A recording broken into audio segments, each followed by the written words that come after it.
ఓం సాయిరామ్. సాయి భక్తులందరికీ నమస్కారం అండి. సాయిబాబా దయ వల్ల అందరూ ఎక్కడున్నా సంతోషంగా ఉండాలని చెప్పి సాయి తరపున నేను కూడా మనస్ఫూర్తిగా కోరుకుంటున్నాను. ఈరోజు వీడియోలో సాయి పిలుపు ద్వారా మనకు వచ్చినటువంటి సందేశం ఏంటంటే, నీ కష్టానికి ఈరోజే ఆఖరి రోజు అవ్వబోతుంది. నీ కోసం ఒక వ్యక్తిని పంపుతున్నాను. అతని ద్వారా నీకు ఎంతో సహాయం తప్పకుండా అందుతుందని బాబాగారు మనకి ఈరోజు ఒక చక్కటి సందేశం ద్వారా మన ముందుకైతే వచ్చారండి. సందేశాన్ని ఎందుకు అందించాలనుకుంటున్నారు, ఏం చెప్పాలనుకుంటున్నారు అనేది మనం మాటల ద్వారానే విందాం. వీడియో మొదలుపెట్టే ముందు ప్రతి ఒక్కరికి ఒక చిన్న రిక్వెస్ట్ అండి. ఈ సందేశం కనుక మీ అందరికీ నచ్చినట్లయితే తప్పకుండా మన వీడియోకి లైక్ చేసి మరికొంతమంది సాయి భక్తులకు షేర్ చేయండి. ఇంకా కొత్తగా మన ఛానల్ని ఎవరైనా చూస్తుంటే కనుక సబ్స్క్రైబ్ చేసుకొని సపోర్ట్ అయితే చేయండి. ఎలాంటి కష్టాలున్నా సమస్యలున్నా కామెంట్ అయితే తప్పకుండా చేయండి. బాబాగారి సందేశాన్ని వినే కన్నా ముందు మనం ఎక్కడెక్కడో జాతకం అనేది చెప్పించుకుంటూ ఉంటాం. ఎలాంటి ప్రయోజనం లేక బాధపడుతూ ఉంటారండి చాలామంది. షిరిడి సాయిబాబా ఆశీస్సులతో జాతకం అనేది చెప్తారండి ఈ గురువు గారు. ఉన్నది ఉన్నట్లుగా మన జీవితంలో మనం ఎలాంటి సమస్యను అయితే ఎదుర్కొంటున్నామో వాటన్నిటికీ ఫోన్ ద్వారానే తప్పకుండా జ్యోతిషం చెప్పబడి పరిష్కరించబడతారనమాట. వీరి నెంబర్ వచ్చేసి 8338555161. ప్రేమ సమస్యలు, పెళ్లి సమస్యలు, మనోవేదన, శత్రు సమస్యలు, పిల్లల పొరపాట్లు, భార్యాభర్తల మధ్య సమస్యలు, విడాకులు, ధన సమస్య, మీ జీవితంలో ప్రతి ఒక్క సమస్యకి గురువుగారి దగ్గర పరిష్కారం అనేది తప్పకుండా లభిస్తుంది. గురువుగారికి నమ్మకంతో ఒక్కసారి ఇక్కడ స్క్రీన్ పైన నెంబర్ కనిపిస్తుంది కదా, ఈ నెంబర్కి ఒకసారి కాల్ చేసి చూడండి. మీకు అంతా కూడా మంచి జరుగుతుంది. ఇప్పుడు బాబాగారి సందేశాన్ని విందామా మరి. నీ కష్టానికి ఈరోజే ఆఖరి రోజని ఎందుకు చెప్తున్నానంటే, నీతో ఒక రహస్యం చెప్పాలని ఇతను నీ చుట్టూ తిరుగుతూ ఉన్నాడు. ప్రతి క్షణం ప్రతిరోజు పరవశించిపోతూ మరీ తిరుగుతూ ఉన్నాడు. మరి ఆ రహస్యం నీతో చెప్పాలని అతను ఎంతో కాలంగా ఎదురు చూస్తూ ఉన్నాడు. నీ కష్టానికి ఇదే ఆఖరి రోజుగా మిగలబోతుంది. మరి ఏ రహస్యాన్ని నీతో చెప్పాలనుకుంటున్నారో తెలుసుకో అంటున్నారు. మరి ఈ సందేశంలో ఉన్నటువంటి అర్థం ఏమిటో బాబాగారు మనకు ఈ సందేశం ద్వారా తెలియపరచబోతున్నారండి. అంతకన్నా ఎప్పుడైనా సరే మీరు ఒక్కటి మాత్రం గుర్తుపెట్టుకోండి. జీవితంలో ఎన్ని సమస్యలు, కష్టాలు ఎదురైనా సరే అంతా బాబాగారే ఉన్నారు. బాబాగారు చూసుకుంటారు. నేను ప్రతి మాటను సాయికి చెప్పుకున్నానని నమ్మకంతో ఉండండి. మరి ఇప్పుడు ఒక మంచి సంకేతాన్ని మీకు ఎవరి ద్వారా తెలియజేయాలో తెలియక ప్రతి క్షణం కూడా నిన్ను గమనిస్తూ నీ కోసం ఎదురు చూస్తూ నీతో రహస్యంగా అయినా సరే తప్పకుండా ఏదో ఒక విధంగా కొన్ని సూచనలను నీకు అందించాలని ప్రయత్నిస్తున్నాడు. మరి ఆ వ్యక్తి ఎవరు? ఆ వ్యక్తి నీకు అసలు ఏ విషయాన్ని నీకు తెలియజేయాలని చెప్పి చూస్తున్నాడో తెలుసుకో. ముందు నీ మనసులో ఉన్నటువంటి అనుమానాలను, అపనమ్మకాలను, భయాందోళనలను అన్నిటినీ కూడా కాసేపు పక్కన పెట్టి ప్రశాంతంగా నీ మనసును ఉంచుకొని ఈ సాయి చెప్పేటువంటి సందేశంలో ఉన్న విషయాలను అన్నీ కూడా గమనించి, దేని గురించి బాబా ఈ విధంగా నాకు ఈ సందేశాన్ని వినిపించబోతున్నాడు, అసలు ఎందుకోసం ఈ సందేశాన్ని నాకు ఈ విధంగా ఒక సూచనలా తెలియజేయబోతున్నాడు అనే విషయం గురించి తెలుసుకో. నాకు నా బిడ్డల కళ్ళల్లో నీళ్లు తెలుసు, వారి మనస్సులో ఉండేటువంటి బాధ కూడా తెలుసు. కాబట్టి వారి వెంటే ఉండి వారిని రక్షించుకుంటూ ఎప్పుడు కూడా ఉంటున్నాను. మరి ఇదే కదా ఈ సాయి చేసేటువంటి పని. నీ వేదనలు చాపేటువంటి ఈ సాయికి 1000 హారతులు ఇచ్చావు. ఇప్పటికే ప్రతి క్షణం కూడా నీ కళ్ళల్లో ఉన్నటువంటి కన్నీటితో అభిషేకం కూడా చేశావు. అలా నీ కోరికలను తీర్చేటువంటి ఈ సాయికి 1,000,000 హారతులు పట్టావు. చూడమ్మా, నీకు నేను ఏమిచ్చి రుణం తీర్చుకోగలను చెప్పు? ప్రతిరోజు ప్రతి క్షణం నా నామస్మరణ తప్ప మరేమీ కూడా ధ్యాస లేకుండా ఎంతో ఆనందంగా ఉండటువంటి నీకు ఈ విధమైనటువంటి కొన్ని సూచనలను, కొన్ని సమస్యలు, బాధలు, చింతలు ఎదురవడం వలన అసలు ప్రతి క్షణం కూడా నువ్వు కన్నీటి పర్యాంతంగా నా పాదాలను ఆశ్రయించి ఏం జరుగుతుంది బాబా, అసలు ఇంకా ముందు ముందు ఇంతకంటే ఇంకా ఎక్కువగా ఏదైనా భయానికి గురయ్యేటువంటి ప్రతిరోజు కూడా నన్ను చూడనటువంటి పరిస్థితులు ఏమైనా ఎదురవుతాయా, ఇలా ప్రతిరోజు కూడా నన్ను అడుగుతూ ఉన్నావు చూడు. నీకు సంబంధించినటువంటి విషయాలు కానీ, లేదంటే నీ కుటుంబానికి సంబంధించినటువంటి విషయాలు కానీ, ఏదైనా కానీ ఒక సమస్య వచ్చినప్పుడు ఆ సమస్య నుండి నువ్వు దూరంగా పారిపోవద్దు. ఎందుకో తెలుసా? ఆ సమస్య నువ్వు పారిపోవడం చూసి ఎగతాళి చేస్తుంది, ఇంకా నవ్వుతుంది, నిన్ను ఏదో ఒక రూపంగా ఇంకాస్త బాధ పెట్టాలని చూస్తుంది. కాబట్టి ఆ సమస్యకు నువ్వు ఎదురు తిరిగి నిలబడు. నాకు ఆ సాయి ఉన్నాడు, ఆయన చూసుకుంటాడు, ఏం జరిగినా కూడా అంతా ఆయనే ఉన్నాడని ఒక్క మాట ఆ సమస్యకు తెలియచేయి. తప్పకుండా అది నీ నుండి పారిపోతుంది. చూడు, ఇప్పటి వరకు నువ్వు చేసినటువంటి గొప్ప ధర్మమే నీకు ఒక మంచి దారి చూపించబోతుంది. నువ్వు పలికేటువంటి సత్య పలుకులే నీకు సహాయం చేయబోతున్నాయి. నువ్వు ఉన్నటువంటి ప్రతి సమస్యను కూడా మౌనంగా ఎవరికి ఎలాంటి సమాధానం చెప్పకుండా అన్నీ ఓర్పుతో భరించినటువంటి నీ మౌనమే నీకు మేలు చేయబోతుంది. అలాగే నువ్వు ఇప్పటి వరకు చేసినటువంటి సాధన అంటే పూజ కావచ్చు, లేకుంటే నా నామస్మరణ కావచ్చు, ఏదైనా కానీ నీకు సాధించి చూపించబోతుంది. అలాగే నీ భక్తి నిన్ను నీ భగవంతుని నీ దగ్గరకు చేర్చేలా చేస్తుంది.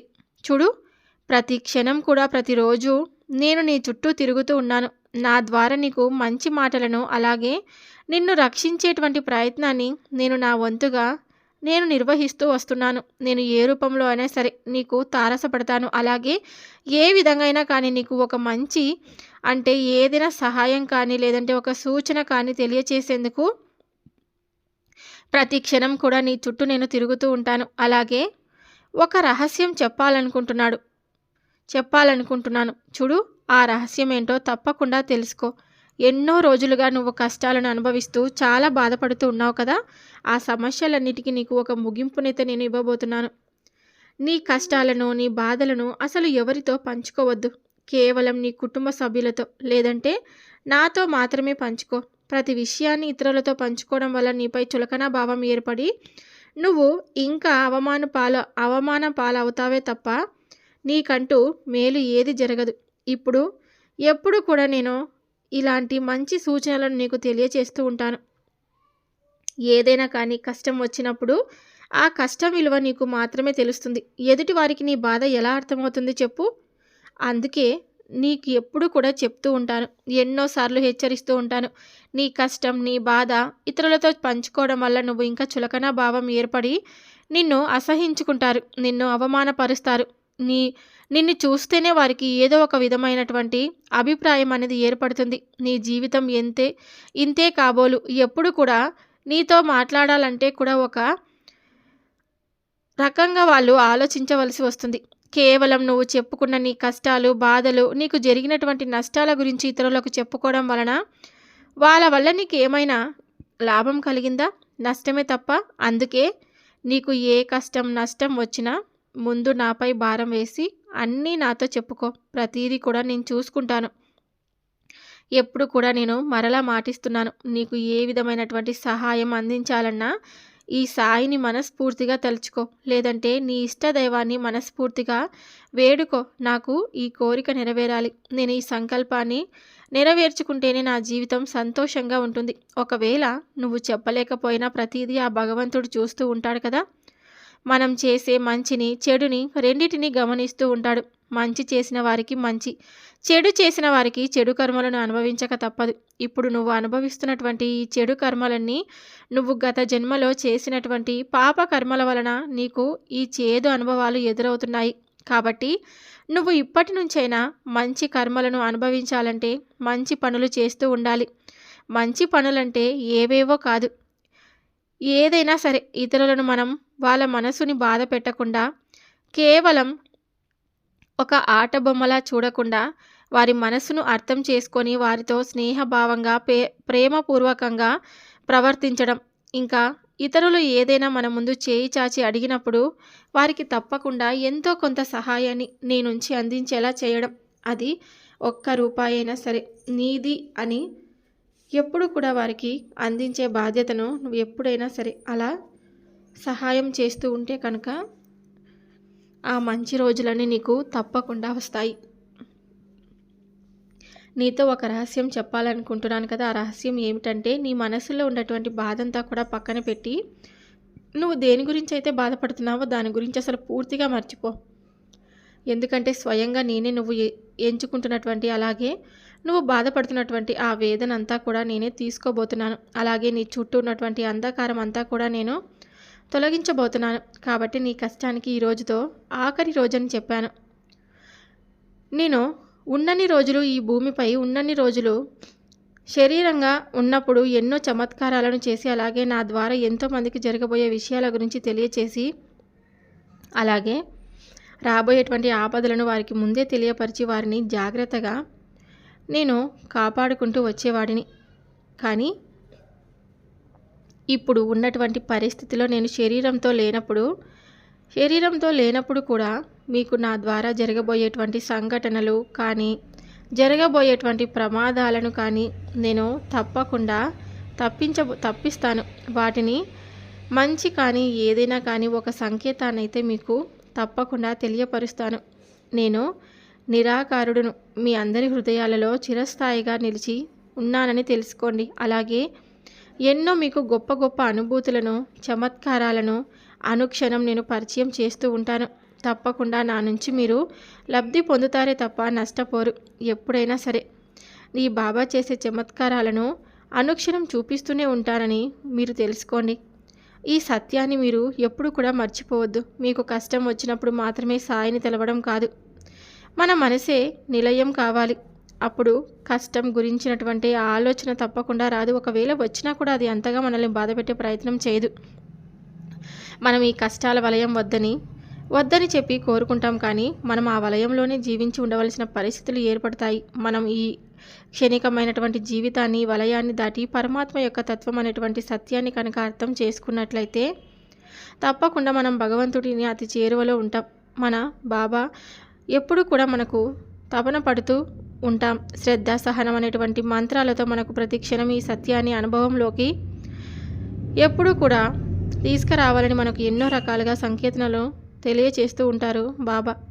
చేసినటువంటి చమత్కారాలలో ఉండేటువంటి ఆ యొక్క ఆధ్యాత్మిక బోధనలను మనకు కనుక అర్థం చేసుకున్నట్లయితే ఆ ప్రయత్నం మనకు అసలు చేయాలి అనేటువంటి ప్రయత్నం కనుక మనకు వచ్చినట్లయితే మనం సాయి యొక్క పరమార్థాన్ని తప్పకుండా అర్థం చేసుకున్నట్లే. వాటిని అర్థం చేసుకుంటే ఈ మానవ జన్మ లక్ష్యం ఏమిటో మనకు తప్పకుండా అవగతమవుతుంది.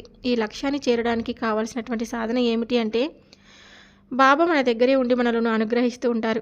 అటువంటి ఆధ్యాత్మిక అర్థం ఉన్నటువంటి చమత్కారమే నీటితో దీపాలను వెలిగించినటువంటి సన్నివేశం. కానీ దీన్ని ఒక చమత్కారంలో మాత్రమే చూడకుండా దానిలో ఉన్నటువంటి అర్థాన్ని మనం తెలుసుకోవాలి.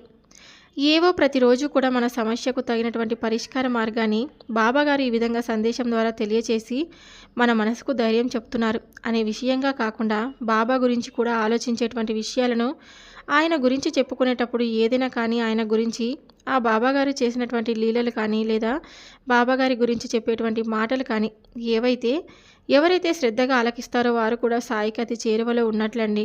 మనం బాబాగారిని అడిగినటువంటి శ్రద్ధ సబూరేలను ఆయనకు ఇవ్వలేకపోయినా ఆయన మనల్ని ఎప్పుడు కూడా గమనిస్తూనే ఉంటాడు. ఎందుకంటే ఆయన అపర దయామూర్తి కాబట్టి ఆయన కరుణ చాలా అంటే చాలా అపారమైనది. కాబట్టి ఆయన యొక్క కరుణాపూర్వకమైనటువంటి చూపులు చాలండి మనకు జాగృతం చేయడానికి. ఆయనను మనలో అనుగ్రహించేటువంటి ప్రక్రియలో చూపేటువంటి సహనం ఉంటుంది చూడండి, అది అద్వితీయం. ఒకసారి మనం గనుక ఆయన అడిగింది ఇవ్వడం ప్రారంభిస్తే ఇక సాయి యొక్క అనుగ్రహానికి అంతే లేకుండా ఉండనమాట. సాయి మనల్ని తప్పకుండా మన గమ్యానికి చేర్చేంత వరకు మనం ఎట్టి పరిస్థితిలోనూ అంటే మనల్ని ఆయన తలిచినా తలవలేకపోయినా కూడా మన గమ్యానికి మనల్ని చేరినంత చేరువలో మన చేతిని విడిచిపెట్టారు. సాయి ఎలాగైతే మన గమ్యానికి మనల్ని చేరుస్తారో అలాగే మనం కూడా మన గమ్యానికి చేరుకున్న తర్వాత ఆయన్ని ఎట్టి పరిస్థితుల్లో కూడా మర్చిపోకుండా ప్రతి క్షణం కూడా రోజు కూడా ఆయన నామస్మరణతో బ్రతికి ఉంటే మనకి ఎలాంటి ఆపదలు కూడా దరిచేరవు. ఒకవేళ ఆ ఆపదలను అంటే మనల్ని చేరువ అవుతున్నటువంటి క్షణంలో ఆయన అడ్డుగా నిలబడి మనకు ముందుగా ఒక సంకేతాన్ని సూచనలను ఏదో ఒక విధంగా అయితే తప్పకుండా తెలియచేసేటువంటి ప్రయత్నం అయితే చేస్తాడు. ఆయన చుట్టూ తిరుగుతూ మనకు ఏదో ఒక విధంగా ఆ విషయాన్ని తెలియచేయాలన్నటువంటి తపన సాయికి ఎప్పుడూ అనుక్షణం ఉంటుంది. కాబట్టి ఇప్పటికీ కూడా ప్రతి ఒక్క సాయి భక్తుడికి సాయి భక్తురాలికి ఆ అనుభూతి బాబా చేసేటువంటి లీలలు చమత్కారాలు ఇప్పటికీ కూడా పొందుతూ ఉన్నారు. ఆ విధంగా సాయి అనుగ్రహానికి పాత్రులైన వారిలో ఎంతోమంది ఇప్పటికీ కూడా ఆయన ఎంతో ఆరాధ్య దైవంగా భావిస్తూ ప్రతి క్షణం ఆయన నామస్మరణతో లీలమైపోయి ఎంతో ఆనందంగా ఉంటున్నారు. ఎప్పుడు కూడా ఒక్కసారి ఆయనకు దగ్గర అయిన వారు ఎవరైనా కానీ మరలా ఆయనను దూరం చేసుకోరు. అంతటి కరుణామూర్తి శ్రీ సచ్చిదానంద సద్గురు సాయినాథుడు. మరి ఈరోజు చెప్పుకున్నటువంటి సందేశం మీ అందరికీ నచ్చింది కదా? తప్పకుండా మీరందరూ కూడా నేను చెప్పినటువంటి మాటలను శ్రద్ధగా ఆలకించినందుకు మీకు ధన్యవాదాలు. ఎప్పుడు కూడా బాబాగారి సందేశాలు కేవలం మనము ఒక మాటలు ఏదైనా కానీ అలా అనుకోకూడదు. మనకు ఇస్తున్నటువంటి గొప్ప అవకాశాలను, గొప్ప శుభవార్తలను ఇవ్వబోతున్నాడని మీరు తప్పకుండా తెలుసుకోండి. ఇంకా ఎవరైనా సరే ఎప్పుడు కూడా మనసును పాడు చేసుకోకుండా, జీవితాన్ని అర్థవంతంగా ముగించుకోకుండా, జీవితం గెలవాలనే తపనతో జీవితంలో ఎప్పుడు ఓడిపోకూడదనే ఆలోచన విధానాన్ని మాత్రం ఎప్పుడు కూడా ఏర్పరచుకోండి. ఎవరైనా సరే ధనవంతులు ఊరికే కాలేరు కదా. మనము ఎంతో కష్టపడి సంపాదించినటువంటి ఆ ధనం ఎప్పుడు కూడా మనం సొంతంగా సంపాదించుకుంటేనే శాశ్వతంగా ఉంటుంది. నువ్వు తప్పుడు మార్గంలో వెళ్ళి తప్పుడు పనులను చేస్తూ తప్పుడు రకాలుగా ఆ ధనాన్ని సంపాదించినా నీకు ఏదో ఒక విధమైనటువంటి జబ్బు బారిన పడి ఆ ధనమంతా కొట్టుకుపోతుంది. అలాంటి ధనం ఎవరికీ అవసరం వద్దు. కేవలం మనం సంపాదించుకున్న 10 రూపాయలైనా సరే ప్రశాంతంగా కాలు మీద కాలు వేసుకొని మనం కూర్చొని తినగలం. కానీ నువ్వు ఎంత సంపాదించినా, ఎంత లక్షల్లో కోట్లలో సంపాదించినా ఆ ధనం నీకు శాశ్వతమైన మానసిక ప్రశాంతతనైతే ఇవ్వలేక ఎన్నో అనారోగ్య పాలయి జీవితాన్ని ఎంతో వేదనాభరితం చేసి చివరికి నీ తప్పును నువ్వు తప్పకుండా తెలుసుకుంటావు కూడా. కేవలం నేను ఈ ధనాన్ని పోగు చేసి రూపాయి సంపాదించుకొని కూడబెట్టుకొని మిగిల్చుకున్న ధనం కాదు. ఇది అపారంగా అన్యాయంగా వచ్చినటువంటి ధనం. అందుకే ఇది నా నుండి నిలవలేక నేను ఎంతో బాధపడుతున్నాను. ఆ డబ్బును కాచుకోలేక ఆ డబ్బును ఎవరు ఎత్తుకెళ్ళిపోతారేమో అనే విధమైనటువంటి భయాందోళనకు గురి అవుతూ ఉంటారు. అలాంటి ధనాన్ని సంపాదించకుండా, అలాంటి ధనాన్ని పొందకుండా మీరు మీ సొంత కాళ్ళ మీద మీ సొంత పనులను చేసుకుంటూ జీవితాన్ని సంతోషంగా గడపండి. నువ్వు ఎప్పుడు కూడా మనసును ప్రశాంతంగా ఉంచుకో. నేను ఎన్నోసార్లు చెప్పాను కదా, నీ జీవితంలో ఉన్నటువంటి ప్రతి ఒక్క దానికి సంబంధించి దానికి ముడిపెట్టి మరీ చూసుకుంటే నేను మాత్రం ఏం చేయాలో చెప్పండి. నీకు ధైర్యం ఇచ్చేందుకే కదా ఈ సందేశాలను నీ ముందుకు నేను తీసుకొస్తూ ఉంటాను. అలాగే నీ మంచి కోరి మరీ మంచి మంచి విషయాలను నువ్వు వినాలని చెప్పి, ఎన్నో సందేశాలను నువ్వు వినాలని చెప్పి ఈ ప్రయత్నం చేస్తున్నాను. మరి నీ కోసం నేను చేసినటువంటి ఈ ప్రయత్నాన్ని నువ్వు వేరే విధంగా అంటే ఎప్పుడు కూడా తప్పుడుగా ఆలోచిస్తే ఎలా చెప్పు? నీకు జరగడం లేదని చెప్పి ఇక ఇంతే నా జీవితం, ఎప్పుడు ఇవే రోజులు నాకు వస్తాయి, ఎన్నో సందేశాలను నీకు తెలియచేసినప్పటికీ కూడా నా జీవితం ఇంతే అని నువ్వు అనుకుంటే ఎలా చెప్పు? నీ జీవితం పట్ల అయితే నువ్వైతే ఎప్పుడు కూడా ఆశను, నీ కళను మర్చిపోవద్దు. ఎందుకంటే ఎవరో ఏదో చెప్తే నువ్వైతే నీ పని నువ్వు చేసుకుంటూ, అలాగే మీ ఇంట్లో వారు బలవంత పెడితేనో లేదంటే నీ మనసును ఏదైనా కష్టంగా అనిపిస్తేనో ఒక పనినైతే నువ్వు ఎంచుకొని దాన్ని అయితే పూర్తి చేయవు. నీ మనసుకు నచ్చిన విధంగా నువ్వు ఏదైనా కానీ ఒక పనిని ఎంచుకుంటున్నావు. అలాగే దాన్ని ఇష్టపూర్వకంగా ఎవరో బలవంత పెట్టింది ఆ పని ఎలా ఉంటుంది? నీకు ఇబ్బందికరంగా ఉంటుంది. కాబట్టి ఇది కూడా అంతే. నీకు నువ్వుగా ఏది కూడా ఇబ్బంది కలిగించే విధంగా, నీకు నువ్వుగా సమస్యను తెచ్చుకునే విధంగా కాకుండా నీ మనసు నువ్వు ఎంత నిర్మలంగా ప్రశాంతంగా ఉంచగలిగితే ఆ రోజు నీకు అంతే ఆనందంగా ఉంటుంది. ఈరోజు నాకు ఇంతేలే, ప్రతిరోజు కూడా నేను ఇలాగే ఉంటున్నాను కదా, ఈరోజు కూడా ఇలాగే ఉంటుందేమో, కొత్తగా ఏముంటుందని ఎప్పుడూ అనుకోవద్దు. ఏమో ఎవరి జీవితం ఏ నిమిషంలో ఏం జరుగుతుందో ఎవరికి చెప్పు? ఎవరికి తెలియదు కదా. కాబట్టి కొందరి జీవితంలో సంతోషం ఉన్నటువంటి జీవితంలో విషాదం వెంటనే వస్తుంది. అదే విషాదంగా ఉన్నటువంటి అప్పటికప్పుడు వారికి ఉన్నటువంటి పరిస్థితిని మార్చేటువంటి ఒక మంచి ఆనందకరమైనటువంటి ప్రశాంతకరమైనటువంటి జీవితం వారికి వెంటనే వస్తుంది, లభిస్తుంది. కాబట్టి ఎవరికి ఎప్పుడు ఏం జరుగుతుందో పైన ఉన్నటువంటి ఆ పరమాత్మునికి మాత్రమే తెలుసు. అందుకే ఎవరిని కూడా తక్కువగా అంచనా వేయకూడదు. అలాగే జీవితాన్ని కూడా తక్కువగా అంచనా వేయకూడదు. ఎవరి జీవితం ఎలా ఉంటుందో మనం ఎప్పుడు కూడా అంచనా వేయలేం. కాబట్టి నీకు అందించినటువంటి సహాయాన్ని జాగ్రత్తగా అనుగ్రహించుకో. ఆ విషయం నీకు కూడా తెలుసు, అయినప్పటికీ ఒప్పుకోలేకపోతున్నావు కదూ. ఎందుకంటే ఎన్నో సహాయాలను అందించినప్పటికీ నీ మనసులో మాత్రం కేవలం నువ్వు అనుకున్నటువంటి ఒక ముఖ్యమైనటువంటి కోరిక మిగిలి ఉంది. కాబట్టి అది నెరవేరడం లేదు. కాబట్టి నీ సహాయాలను అందించినటువంటి బాబా మాత్రం నీకు కనిపించడం లేదు. నిజంగా చెప్పాలంటే నేను ఎన్నో రకాలైనటువంటి అవకాశాలను మీకు తప్పకుండా అందిస్తూ ఉంటాను. వాటిని మీరు సరైన మార్గంలో సద్వినియోగపరచుకోలేక నిందలు నాపై వేస్తూ కేవలం మీరు చోద్యం చూస్తూ ఉంటారు. అలా ఎప్పటికీ ఉండకుండా నేను చెప్పినటువంటి సందేశాల రూపంలో ఇస్తున్నటువంటి మాటలను శ్రద్ధగా ఆలకించి మీకు వచ్చినటువంటి అవకాశాలను జాగ్రత్తగా సద్వినియోగపరచుకుంటామని నేను నుండి ఆశిస్తూ ఇక సెలవు తీసుకుంటున్నాను. సో విన్నారు కదండి, బాబాగారు చెప్పినటువంటి సందేశం మీ అందరికీ నచ్చినట్లయితే తప్పకుండా మన వీడియోకి లైక్ చేసి మరి కొంతమంది సాయి భక్తులకు షేర్ చేయండి. ఇంకా కొత్తగా మన ఛానల్ని ఎవరైనా చూస్తుంటే కనుక తప్పకుండా సబ్స్క్రైబ్ చేసుకొని సపోర్ట్ అయితే ఇవ్వండి. రేపు సాయి పిలుపు ద్వారా వచ్చే సందేశంతో ప్రతి ఒక్కరం మళ్ళీ కలుద్దాం. బాబాగారి ఆశీస్సులు మీపై ఎల్లవెల్లలా మీ కుటుంబంపై ఉండాలని చెప్పి మనస్ఫూర్తిగా నేను కోరుకుంటున్నాను. సర్వే జనా సుఖినో భవంతు. ఓం సాయిరామ్.